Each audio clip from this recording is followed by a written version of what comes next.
This kind of thing is never supposed to happen. At least, not in this country, and certainly not in this day and age. Organ donations are supposed to be safe and regulated, and mistakes like this are not normal. At least, I hope not.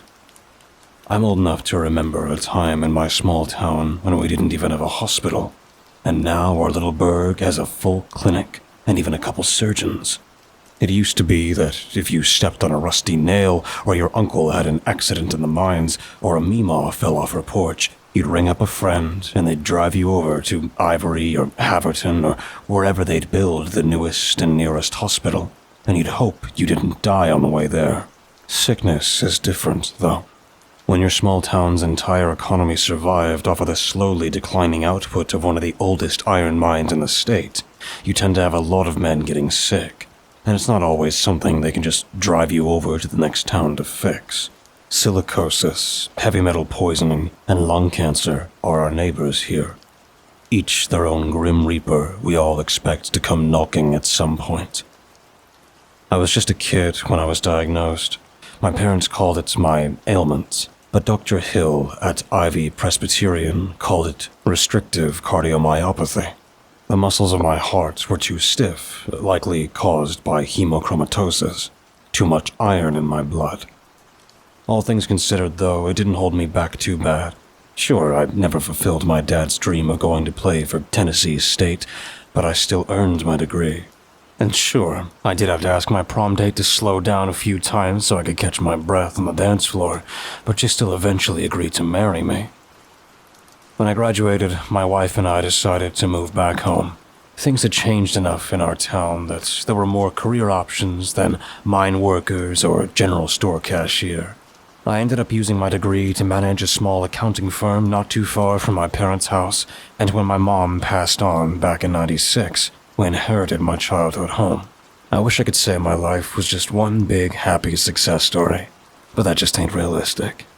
Eventually, the mine shut down, and half the town lost their source of income.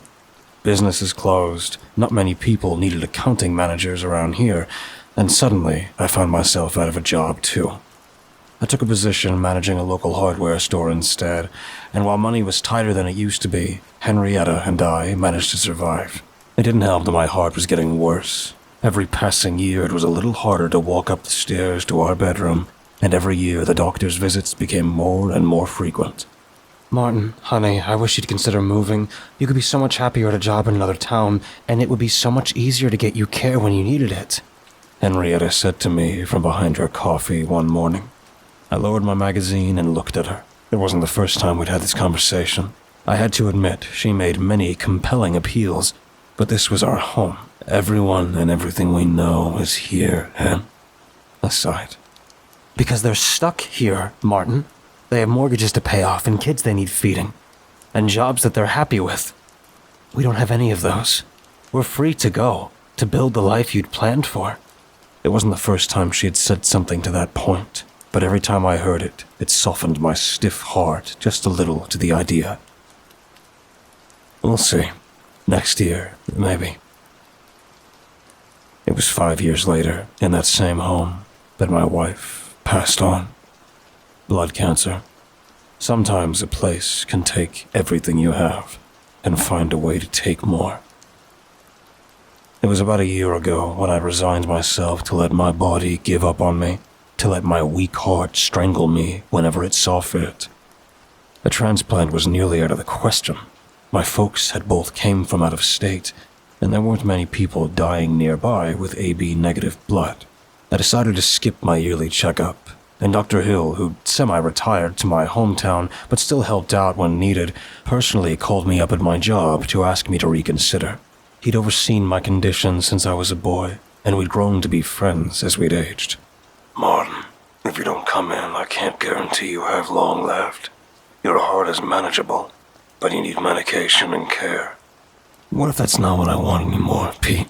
What if I'm ready to go? I'll admit, it had been a dark time in my life, and I was ready. I missed my wife, and I'd hoped she'd be waiting for me.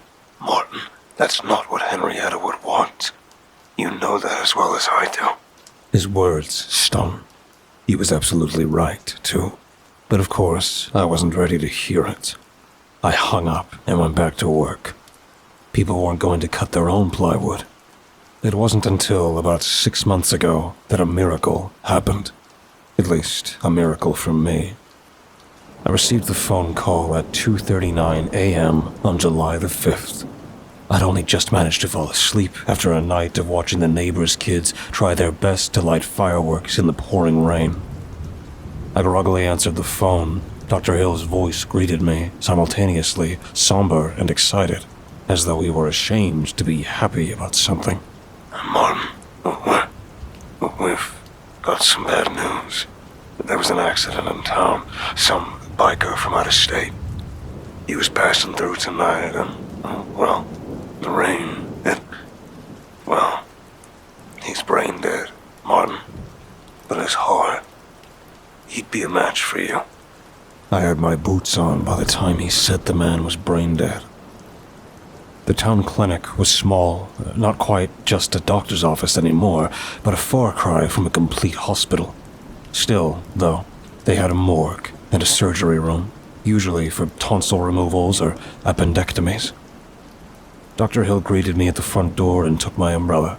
He explained to me that they couldn't keep the heart viable for long, and there was no way to get a helicopter in through this storm to take us to a more well-equipped facility. So the surgery would have to be tonight, here. I asked him if I could thank the man who'd been giving me a second chance. He explained, again, that the man was brain dead, but it was more a symbolic gesture from me, anyways. He took me to the room where the man's empty body laid. He was a muscular man, maybe in his late 50s or so.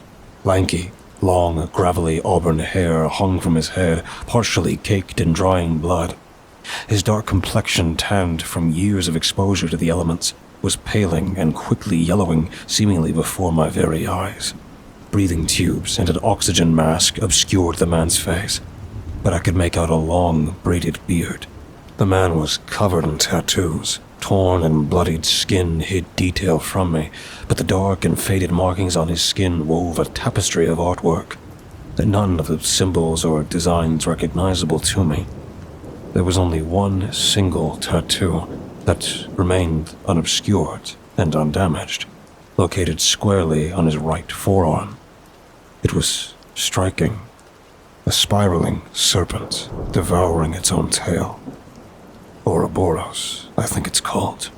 His body was mangled, broken limbs that at this point weren't worth casting, bleeding wounds that had been haphazardly wrapped just to keep the hospital bed clean. It was saddening to look at. A man still technically alive, but given up on, for my sake. His name is Marcus Rain. Dr. Hill startled me with his interjection. He's from Dallas. I called his emergency contact. Apparently his wife, or ex-wife, or something. She says he left home about 6 months ago. Hasn't been himself in a while. Not many people left to miss him anymore. Damn shame, too. He was donated a kidney last year and barely got a chance to try it out. Dr. Hill chuckled until I cut him a disapproving look. He recomposed himself for a moment. He must have been moved by the gesture. Registered himself as an organ donor a week after his operation. And pass it on, that kind of thing. I softly placed my weathered hand over Marcus's for a moment and whispered a silent thank you as Dr. Hill began to prepare for surgery.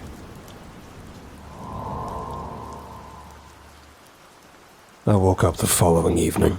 There was no ICU at the clinic, so Dr. Hill had called up a few colleagues to come and help ensure my post-operation went smoothly. They gradually eased me off of my medications, and within a few days, Dr. Hill was driving me back home. Now, you remember to stop taking your old medication. It'll interfere with the success of the transplant, he chided. And take it easy for as long as you can. Let Damien or one of the other clerks saw the 2x4s at the shop, and absolutely no heavy lifting. Marcus's heart was healthy, but there was some minor scarring that could be an issue if you don't let it rest for at least a few months. I reassured Dr. Hill that I'd take good care of myself, but secretly, I was only excited to have a second chance at a normal life. I could eventually start exercising again, I could travel, I might even pick up hiking. Dr. Hill dropped me off at my home, but not before, once again, warning me about the symptoms I could expect in the weeks post-op. Fever, fatigue, chest pain, all supposed to be completely normal.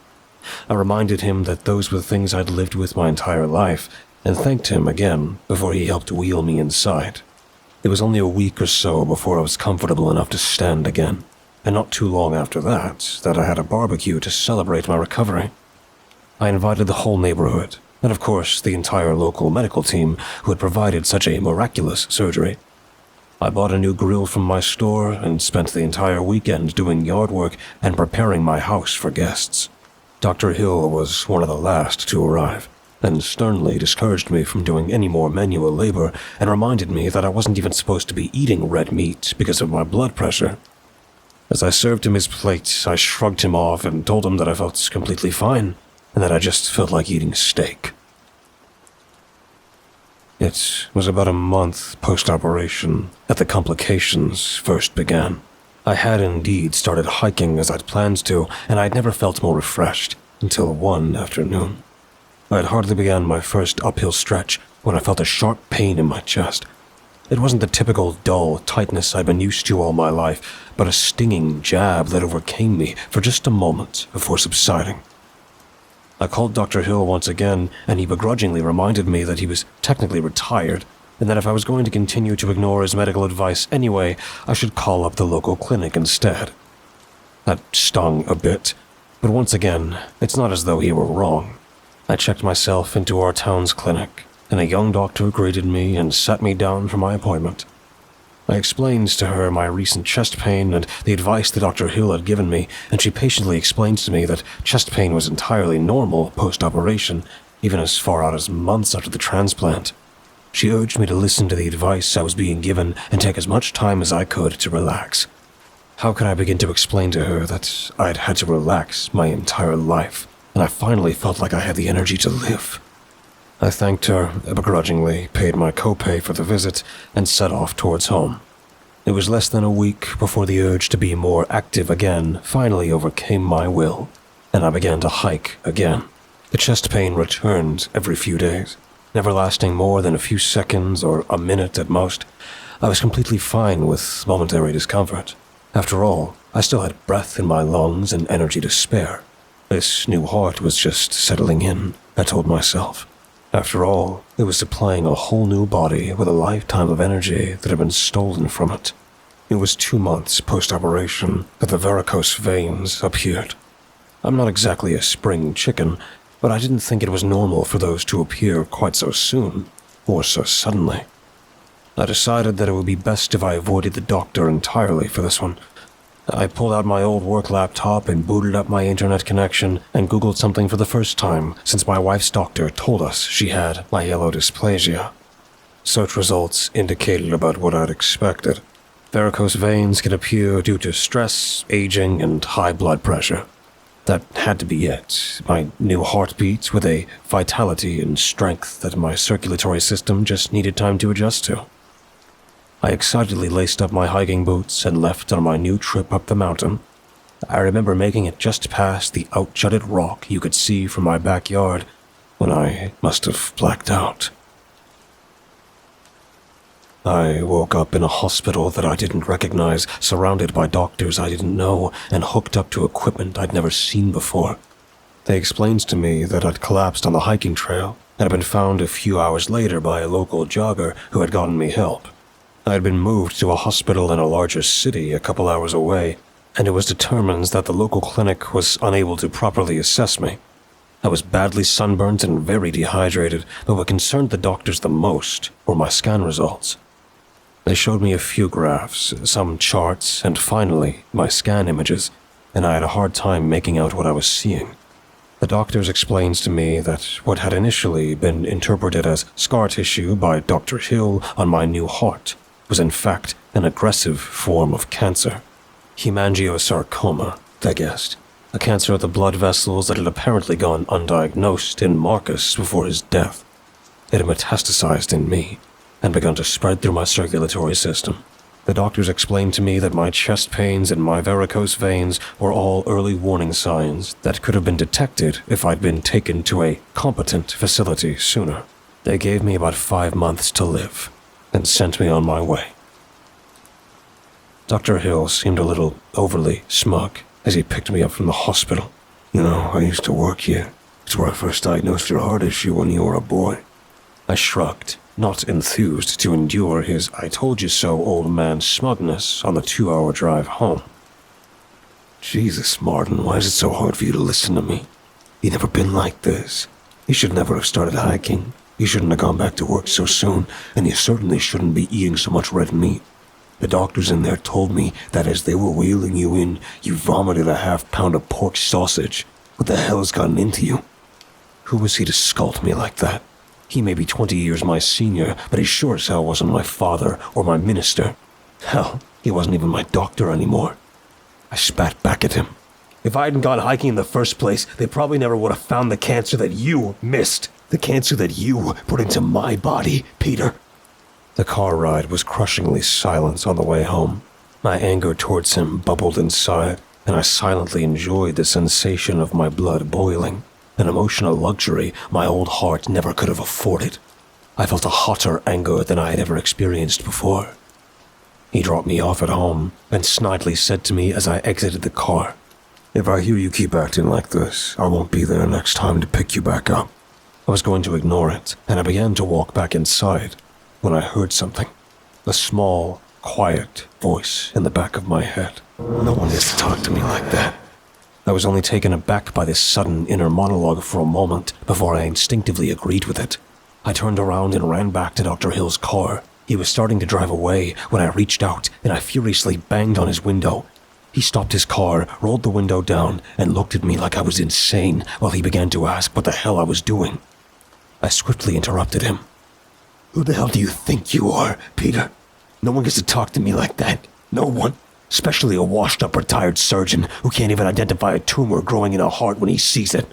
I'll keep doing whatever the hell I want with the rest of my life, especially as short as it's gonna be. To be honest, Pete, I haven't needed you in a long time, so don't count on me ever needing you again." I took a second to steady myself. My body froze in response to the gust of fury that had unexpectedly left me, long enough for him to notice that my burst of anger only thinly masked the fear I felt. "You're not yourself, Martin," he says to me. "Get inside and clean yourself up, for God's sake. You look homeless. Henrietta would be ashamed if she could see you now." Peter Hill drove off without another word, and it was the last time him and I ever spoke to each other. I stared at my gravel driveway, unable to move since my tirade. I couldn't believe what I'd done. In one fell swoop, I'd personally guaranteed that the one remaining friend I had was out of my life for my final months. When I finally found the courage to regain my composure, I trudged towards my house. For the first time in a while, it loomed over me like a disappointing parent, and I felt weak and shameful like I had in my youth. I took a look at myself in the mirror that night, a long and hard look. The doctors explained that I'd been badly sunburnt, but now I could see it for myself. My skin appeared dark and leathery, as though I'd been outside for weeks. Peter was right. I had let my once clean-shaven face become scruffy and unkempt.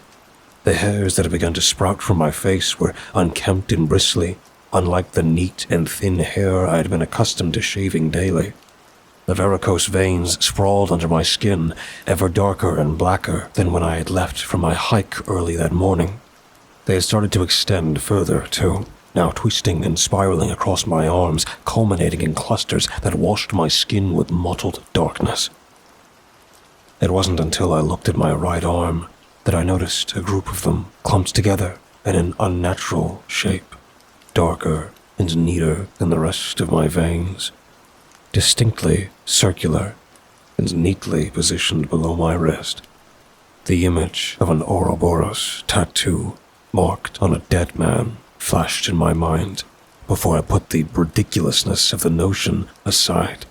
I shaved my face, took a much-needed shower, and applied some aloe cream to my burnt skin. then drifted off into a restless sleep. I was awoken the next morning to a chest pain far sharper than any I'd previously encountered. I staggered out of bed, my chest pulsing and sweat dripping from my forehead. This certainly wasn't normal. The cancer must be becoming more rapid, the spread more aggressive. I trudged to the restroom and found to my discontent that the veins had grown darker and more distinct around my body, the circular cluster on my arm ever more resembling a tattoo. I filled a glass with tap water and began to take the variety of prescriptions that the doctors at Ivy Presbyterian had given to me. As I raised my hand to swallow the pills, a gruff voice once again whispered to me in my head, my own inner monologue giving a tangible voice to hear. "Don't take those. You'll kill me." I stopped for a moment and looked at the pills in my hand. The doctors knew I was going to die anyways. Why should I trust that these pills were going to help me in the slightest? Of course they wouldn't. All they'd do is slow the cancer and prolong my suffering. I tossed the pills in the toilet and began to get dressed for my day. The pain in my chest had begun to subside as I pulled into the parking lot of the hardware store, and as I stepped out of my pickup, a cool breeze shot through my hair, and a nostalgic feeling shot through my blood, like an icy warmth. As I began my shift, the teenagers who worked for me were flirting behind the counter, stocking the vending machine or assisting the early riser customers. Each and every one of them stopped to stare at me as I entered. I knew that I had begun to look worse for wear, but when the acne-ridden kids with nose rings and green hair are looking at you like you're the oddball, you start to get the feeling enough is enough. I barked at them to get back to work, and they hastily turned to resume their duties. It was rare I lost my temper with them, and they knew to listen. My shift trudged on ever slower. My chest felt tight throughout the day, sore and aching, as the veins around my body twisted and mottled my skin. I left work early to go home and get some rest, but I knew that sleep would not find me easily. By the time I finally made it home, I could feel the foreign heart in my chest pounding against my ribcage. I couldn't help feeling like Marcus's heart was pumping cancer throughout my body with all the effort it could muster. The image of a moldy sponge being squeezed into a bucket came into my mind. As my head became woozy, I hastily undressed, and as I flung off my jeans, my wallet fell out of my pocket. Poking out the top of it was a pristine organ donor card I didn't remember putting in there. The terrible writhing working its way through my body compelled me to put off investigating it until the morning, and I made my way to my room. I collapsed onto bed in a cold sweat, and the small, nagging voice in my head whispered to me once more, "Sleep, Martin. We'll be all right in the morning." For the next 3 months, my body became a stranger to me.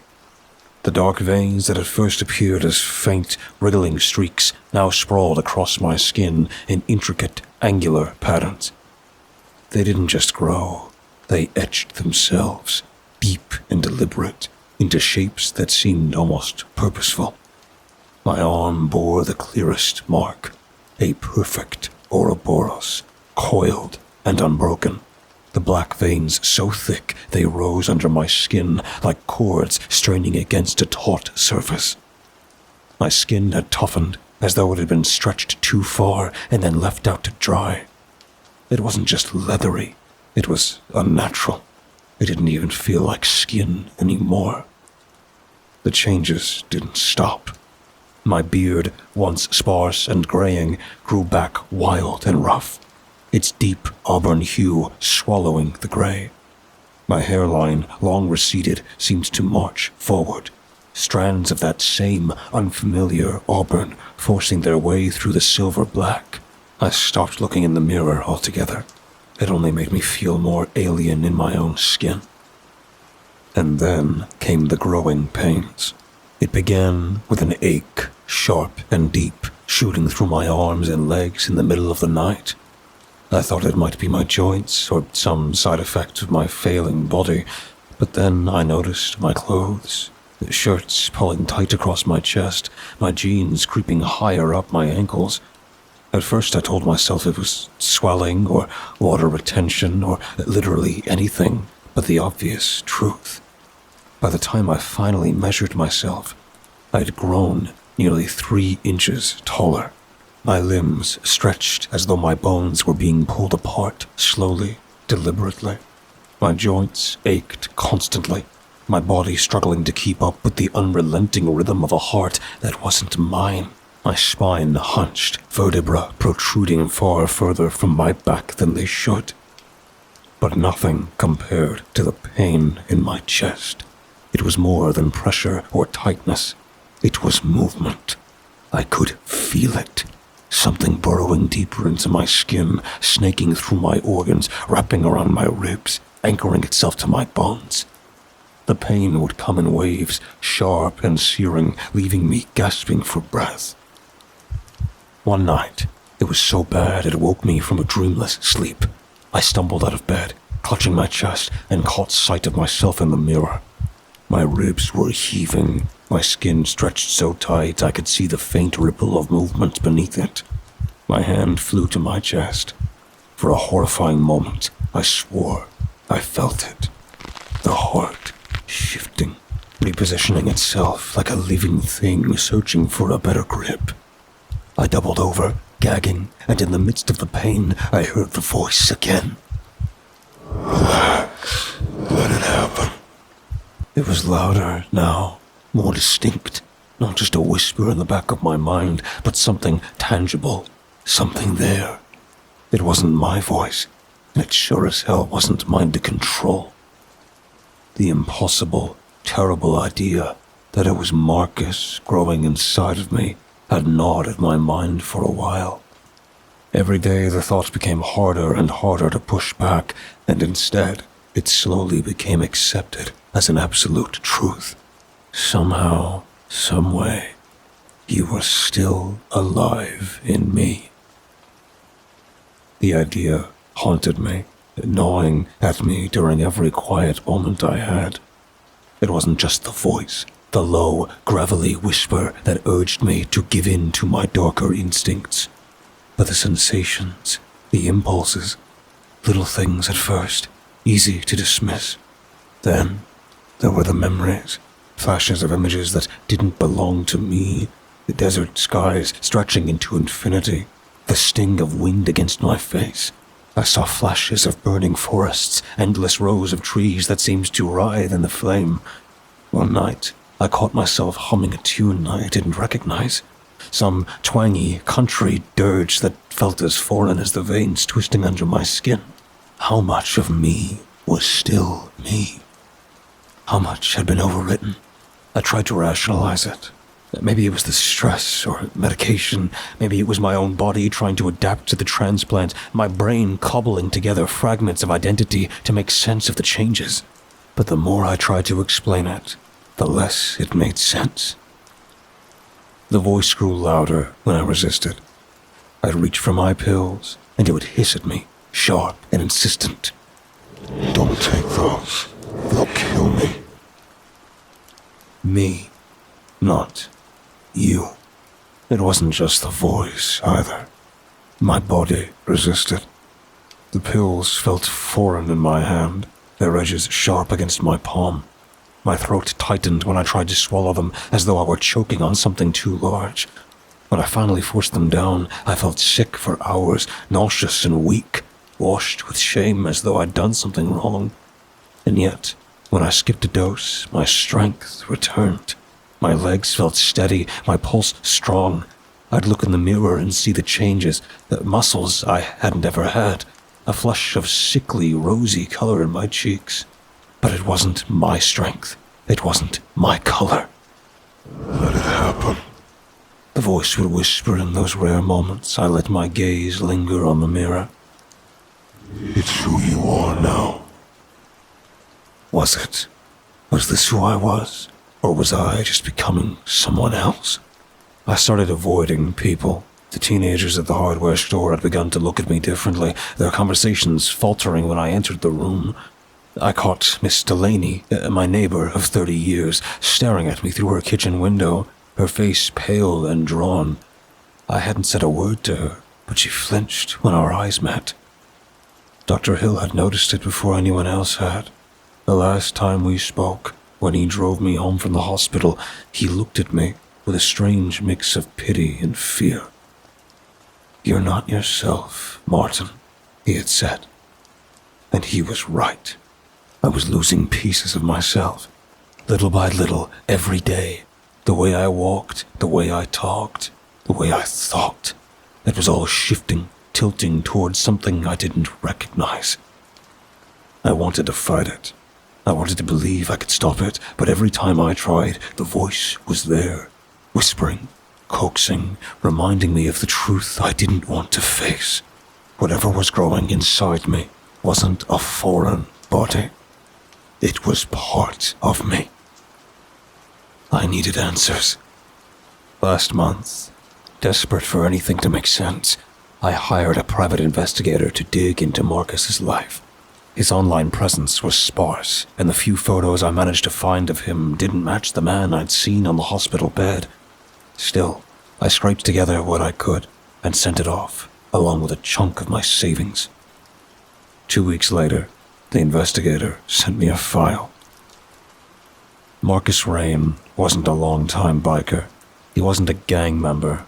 He wasn't any of the things I'd assumed from his appearance that night at the clinic. He was a quiet man, a pencil pusher at an insurance company, a family man. He had been in the late stages of kidney failure when a donor miraculously appeared. An AB negative match. The donor had been found washed up by a nearby river, nearly drowned and brain dead, with an organ donor card in his wallet. The transplant was immediate, routine, the file said, unremarkable. But what followed wasn't. The investigator's notes were sparse, but damning. Marcus's wife claimed he started changing after the surgery. Small things at first. New habits, new preferences, a new temper.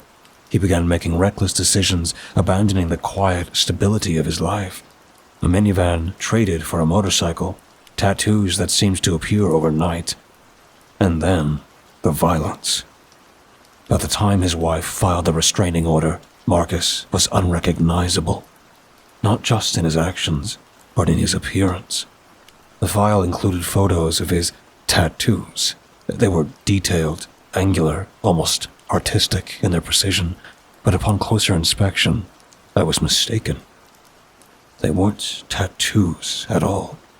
They were dark, mottled veins that rooted themselves under his skin.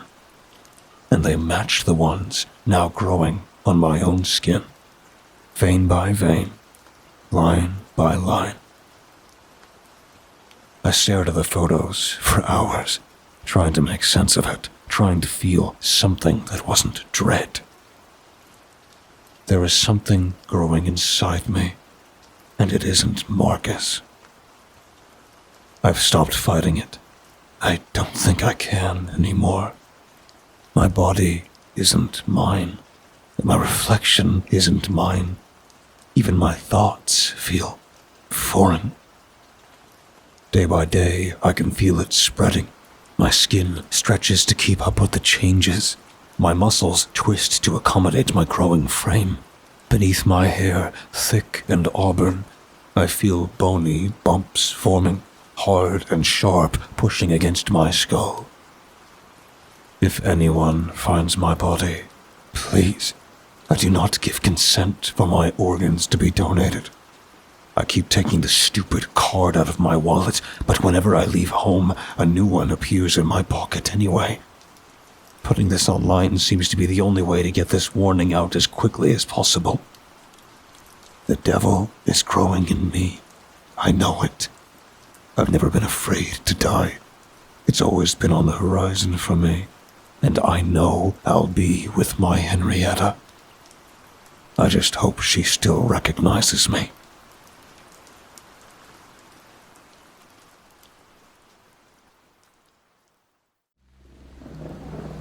Thank you for listening and delving with me into the dark together. Please remember to leave a thumbs up and subscribe if you feel so inclined. The more engagement this video gets, the more YouTube will push my content to others. Thus, the following will grow. All stories read in this channel will be available on Spotify, iTunes, and just about everywhere else. Links in the description. Thank you for listening and feeding the cause. We'll be seeing you.